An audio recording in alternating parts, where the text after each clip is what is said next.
You guys, that's why where you guys were so good in the final. That, remember you saying to me, Chris, that you didn't realise how tired you were until you finished. Well, I said, when you finish, you find you just can't even stand yourself up again. And that's exactly what we've got. The remarkable thing about New Zealand's world champion ice racing team is that just a couple of years ago, they were a disparate bunch of talented individuals, devoid of team spirit and being forced apart by unresolved personal differences. Now, as they prepare to compete at Lillehammer as pre-Olympic favourites, they think and operate like a tight family unit, able to take advice and criticism from their sports psychologist, their coach, and especially from each other. Andrew Nicholson is 23, the baby of the team, but ironically the most experienced at World Championship level. His big brother Chris is a double international, having also represented New Zealand at cycling. 29-year-old Mike McMillan is the cheerful extrovert and a key member of the relay setup. Tony Smith's in his last campaign at 31. And Matthew Biggs, the quiet achiever, is 32. We've all come to recognise that none of us can do every aspect of it. No one's capable of controlling every part of their training. And like I said before, there's a lot of different aspects that need to be attended to. It's more a recognition of roles. Everybody has a different role and they have to fill that, and the others have to respect that role. Yeah, I think we pretty much have to say we're the best team in the world at that sort of thing. We've all a lot to offer from all different, aspects of the sport, and we're not perfect, but I think we do it pretty well. After the Olympics, we had a big dust-up as to, support staff and what we wanted and what we didn't want, but right now we can pretty safely say it's as best as we're going to get. And up until 1990, relay wasn't the goal. The goal was to, win the nationals and do as well as you could overseas. And so there was that competitiveness there between us. But now I think it's very important that we all realise that relay is, if the main goal is going to be achieved, it's likely it's going to be achieved through relay, if anything. Individual results, it could happen, but there's a lot of skaters in the individual, It's a lot harder to predict finalists and medalists, but in the relay it's a lot easier to predict finalists and medalists. Most of us go back years, 10, 12 years when we first started racing together. So we know each other so well, and the criticism has just, I suppose, built up. We've just got used to criticising each other, and we all know now that it's constructive, that it's not like, we just rubbish each other for the sake of doing it, because, we're all aiming at doing as best as we can, and there's not much point in just saying negative things.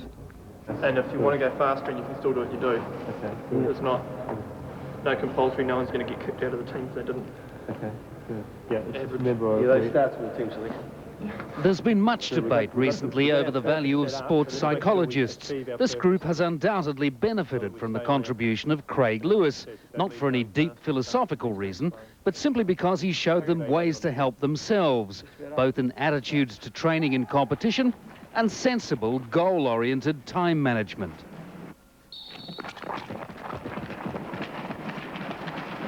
It's not a science that actually requires debate. I mean, it is just teaching professionalism skills.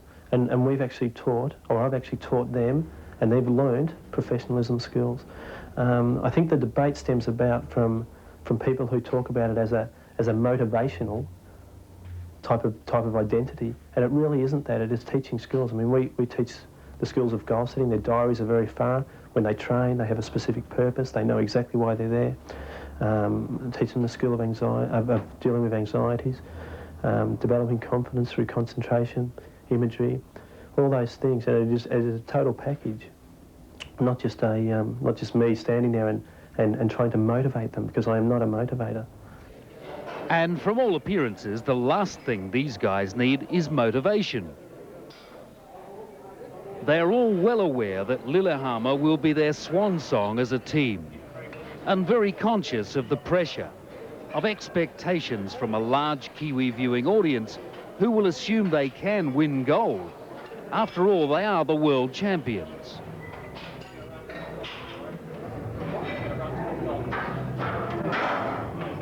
We're the only team who's made the final in the last 3 years running. There's been different people, and it's pretty close, and it's a pretty unpredictable sort of sport. Some teams just do good some years. But I believe that there's only us, Italy and Canada, who should be the top teams.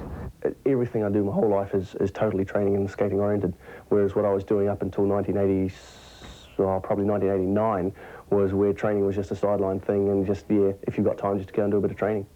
I think it probably stems back to 92, Albertville. You know, we missed out on a medal by 0.7 of a second, so that's one of the major motivational things that I keep thinking about. I was really going to give up after Albertville, thinking that would have been it, because we were that confident that we would have won a medal then. We are not going to get in the frame of mind where we have to win because we're favourites to win. We're going to go through the processes. You know, we're going to aim at processing and skating really well, not on winning it. That's the main goal, is to skate as well as possible. The result will look after itself if we skate as well as possible. Age is the biggest determining factor, and although, you know, the average age is fairly high with us in relation to other teams in the world, but you know, I can feel the next Olympic Games is actually 4 years after Lillehammer, and I don't think there's 4 guys in the team ready to make the commitment for another 4 years. Before it was in the Olympics, no one cared, no one knew, and then as soon as it turns Olympic sport, then the Olympics attract the TV coverage, they attract the attention, it automatically gets the recognition. And it's not really been so much to do with what we've done as the fact that it just became an Olympic sport. I've retired about 5 times already. I'm still here, but there's nothing that I can see after it, but who knows? Depends on just what happens in life.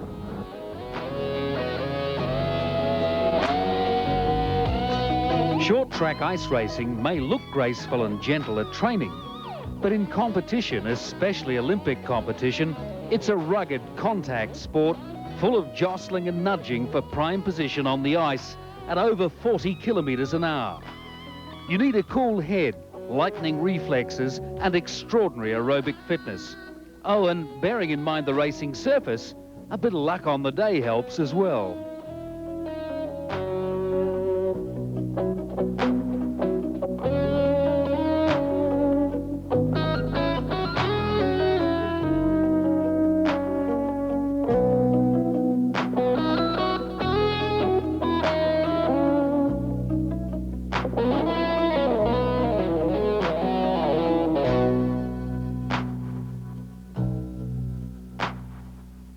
It's the excitement of having a close race with someone. It's an adrenaline rush. It really is. It's just fun, you know. And that's what motivates you? Oh yeah, it's just fun to be of a standard where you can race with anybody else in the world and still have a close finish. I've had so many races, particularly 1,000 metres, that I've been within 200ths of a second from the other skater. That it's just, you know, I can think of 6 just now that I've been within 200ths of a second at the finish, and usually I've been first placed. It's just with that lunge coming out the last corner, you just stretch out as far as you can, and you know, to have a finish like that, it's the most exciting thing. The fact that you're continually spinning around a circle really fast, you know, an oval track really fast, is what makes it different and exciting. And the control factor, the fact that it's not all about, you know, going all out. You do have to control it, you know. And the exciting thing about short track racing is, you know, physically the best guy is not necessarily always going to win, or technically, because if you can't hold it together, you know, and he crashes, that's it. And you know, he's out. So it's a combination of the speed as well as the control. I think when it comes to mental stress, I would confidently say that skating is about short track skating is about the hardest to cope with mentally, because of the fact that so much can go wrong. You know, like, I mean, there's disqualifications and crash. I mean, in virtually every race of 4 guys, 9 times out of 10, someone in one of those 4 guys will either get disqualified or crash.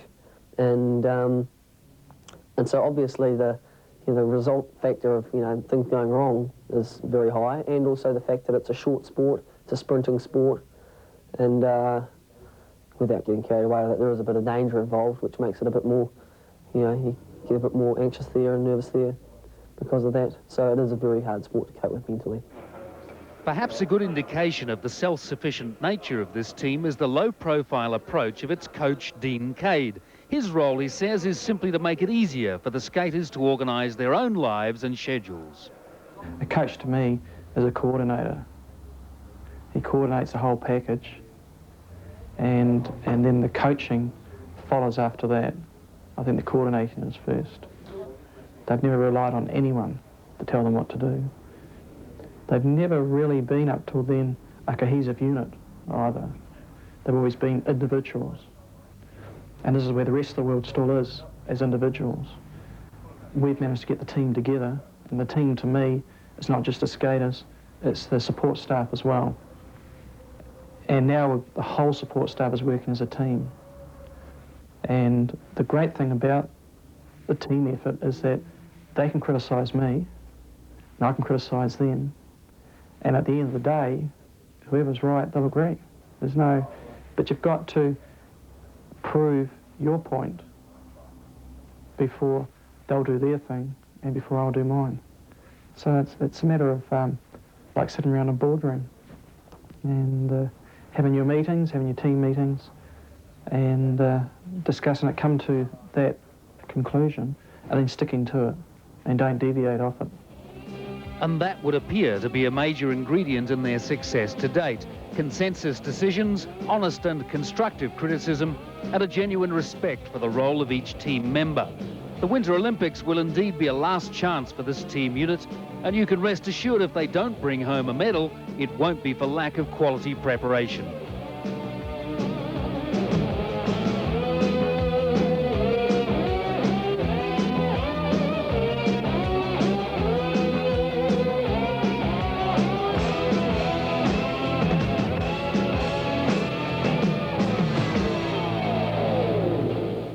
Now, you can chart the progress of our world champion ice skaters at the Winter Games on One World of Sport. We'll intend to have live coverage of all the Kiwis in action, including, of course, Annalisa Coburger.